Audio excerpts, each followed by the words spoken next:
오늘 하늘 말씀은 마가복음 7장 27절부터 29절 말씀입니다. 예수께서 이르시되 자녀로 먼저 배불리 먹게 할지니 자녀의 떡을 취하여 개들에게 던짐이 마땅하지 아니하니라. 여자가 대답하여 이르되 주여 올소이다마는 상 아래 개들도 아이들이 먹던 부스러기를 먹나이다. 예수께서 이르시되 이 말을 하였으니 돌아가라.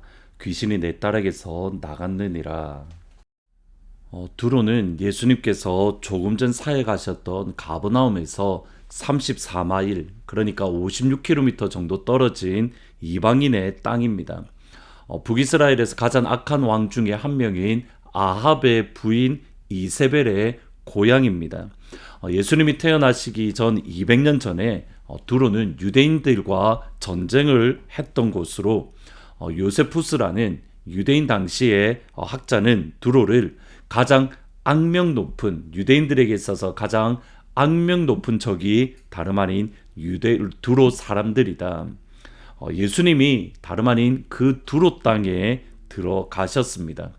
유대인들의 전통에 의하면 예수님이 이방인 땅에 들어가셨기에 예수님은 부정해집니다. 부정한 것과 접촉했기 때문에 이것을 부인할 수 없는 것이 예수님과 만났던 오늘 본문에 나오는 여인에 대한 설명을 보시면 알 수 있습니다. 25절 26절에 보시면 이에 더러운 귀신 들린 어린 딸이 둔 한 여자가 예수의 소문을 듣고 와서 그 발 아래에 엎드리니 그 여자는 헬라인이요 수로보니게 족속이라 자기 딸에게서 귀신되어 쫓아주기를 간구하더니, 예수님이 찾아온 여인을 향하여 강조되는 표현들이 있습니다. 더러운 귀신 들린 어린 딸을 둔 여인, 헬라인, 수로보니게 족속. 그냥 귀신이 아니라 더러운 영 또는 부정한 영입니다. 그리고 그냥 헬라인이다라고, 그냥 이방인이다라고 말해도 되는 것을 굳이 헬라인 또 수로보니게 족속이라고 강조합니다. 유대인들 전통에 의하면 모두 다 부정한 것들입니다. 예수님이 부정한 곳에 들어가셔서 부정한 사람을 만나셨습니다. 조금 전에 장로들의 전통과 논쟁하셨던 그 예수님께서 의도적으로 부정한 곳에 가셨고 의도적으로 부정한 사람들을 만나신 겁니다. 무엇 때문입니까? 이유는 예수님은 진짜 거룩이 무엇이고 진짜 예수님과 하나님을 섬긴다는 것, 하나님을 예배하는 것이 무엇인가 보여주기 위함입니다. 더러운 귀신 들린 딸을 둔 이방 여인이 예수님에 대한 소문을 듣고 예수님 앞에 찾아와 자기의 딸을 고쳐달라고 간구합니다. 여기에 대한 예수님의 반응이 의아합니다. 7장 27절에 보시면 예수께서 이르시되 자녀로 먼저 배불리 먹게 할지니 자녀의 떡을 취하여 개들에게 던짐이 마땅치 않다. 예수님의 이 말씀이 이 여인에게 얼마나 수치스럽고 모욕적인 말인지 알 수가 있습니다. 예수님은 이 여인으로 하여금 얼굴조차 들 수 없을 정도로 부끄럽게 만들고 계십니다. 안 그래도 그의 딸로 인해서 그의 마음이 힘들고 어렵고 여러 가지 고민들 가운데 빠져 있는데 예수님의 이 말씀은 나는 개들에게 던지는 것이 마땅치 않다. 예수님의 이 말씀은 이 여인에게 대단히 큰 아픔, 큰 상처의 말이 될 겁니다. 여기에 대한 여인의 반응이 28절입니다. 여자가 대답하여 이르되 주여 올소이다마는 상 아래 개들도 아이들이 먹던 부스러기를 먹습니다. 우선 자신을 개로 비유하며 모욕적이고 수치스러운 말씀을 하는 예수님을 향하여 불평하거나 원망하거나 또는 분노를 쏟아내지 않습니다. 예수님께서 유대인과 이방인을 차별하는 그 차별을 그냥 있는 그대로 받아들입니다. 예수님, 유대인들은 하나님의 자녀이고 나는 개처럼 비천한 사람이 맞습니다. 하나님의 자녀들인 유대인들에게 하늘 양식인 예수님의 떡, 예수님의 빵을 주시는 것은 지극히 당연합니다. 그 아래에 있는 개와 같은 그런 짐승 같은 나 역시 자녀들이 먹다 버려진 부스러기라도 먹어야 되지 않겠습니까? 예수님, 그 부스러기에 은혜를 주십시오. 그거면 충분합니다. 하나님께서 그녀에게 주신 상황을 그대로 인정합니다. 예수님의 그런 모욕적인 말씀을 그냥 그대로 받아들이고 하나님의 하나님 되심을 고백합니다. 그리고 나를 차별하시는 그 하나님 앞에 부스러기의 은혜를, 부스러기의 긍휼을 구합니다. 나를 차별하시는 하나님의 부스러기의 자비를 부르짖습니다. 아브라함, 이삭, 야곱 가운데에 참 어렵고 힘든 삶을 살았다라고 고백하는 것이 야곱입니다. 야곱 스스로 노년에 애굽 왕 바로 앞에 섰을 때에 내가 험악한 세월을 살았습니다. 그 스스로 고백할 정도입니다. 근데 야곱의 삶 가운데에 그가 그런 어려움 삶, 그가 힘든 것이 무엇이었을까 한번 생각을 해보면 야곱의 가장 큰 고민은 사실은 하나님이지 않았을까라는 생각을 가집니다. 야곱이 경험한 하나님은 어떤 하나님입니까? 야곱에게 끊임없이 싸움을 걸어오시는 하나님입니다. 창세기 32장 24절에 보시면 야곱은 홀로 남았더니 어떤 사람이 날이 새도록 야곱과 씨름했다.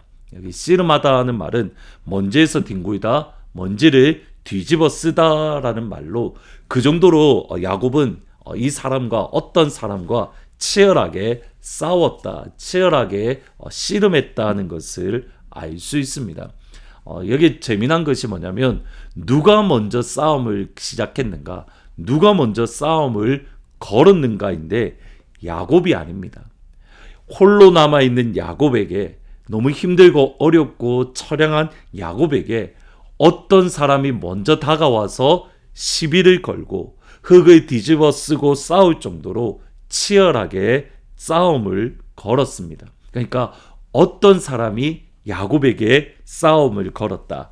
하나님이 야곱에게 싸움을 걸었다.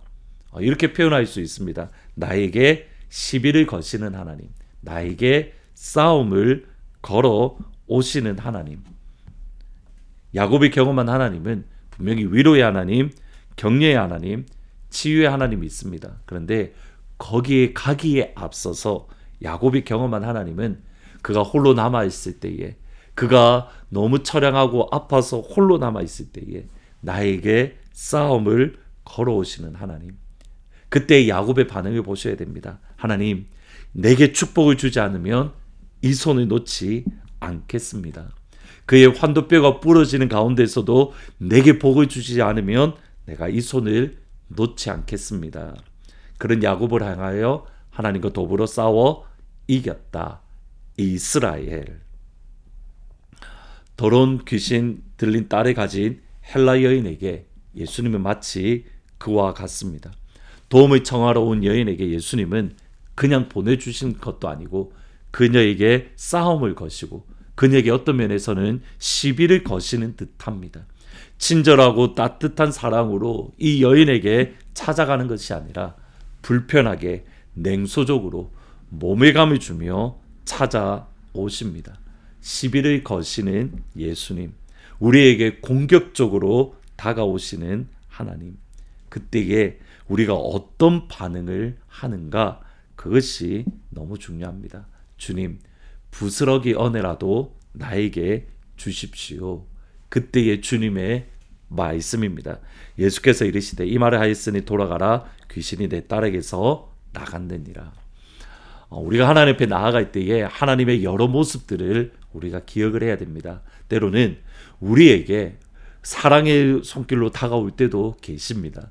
때로는 우리에게 마치 시비를 거시는 듯, 싸움을 거시는 듯 다가올 때도 있습니다. 그 순간에라도 주님, 부스러기 은혜라도 나에게 주십시오.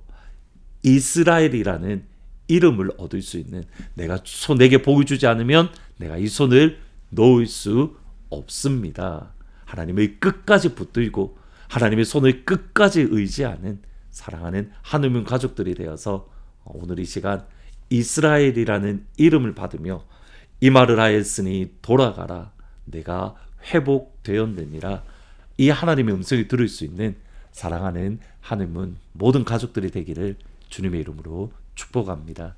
기도하십니다. 예수님, 때로는 우리에게 사랑의 손으로 다가오시고 때로는 우리에게 싸움을 거시는 듯한 그러한 모습으로 다가오시는 그 순간에라도 우리가 주님을 향한 손을 놓지 아니하고 끝까지 예수의 손을 붙들고 주님, 부스러기 은혜라도 주십시오. 맞습니다, 주님. 그러나 나에게 부스러기 은혜라도가 필요합니다라고 고백함으로 주님으로부터 오는 은혜와 진리가 우리 가운데 가득할 수 있도록 우리에게 복 주실 때까지, 우리에게 은혜 주실 때까지, 우리에게 주님을 더욱더 깊이 알아가는 그 시간까지 예수님의 손을 붙들고 달려나가는 복된 하나님 가족들이 될 수 있도록 아버지 축복하여 주옵소서. 감사합니다. 예수님의 이름으로 기도합니다. 아멘.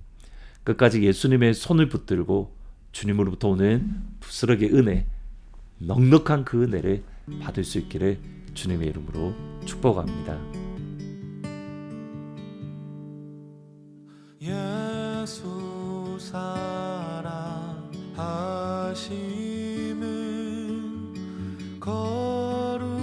거룩하신 말일세.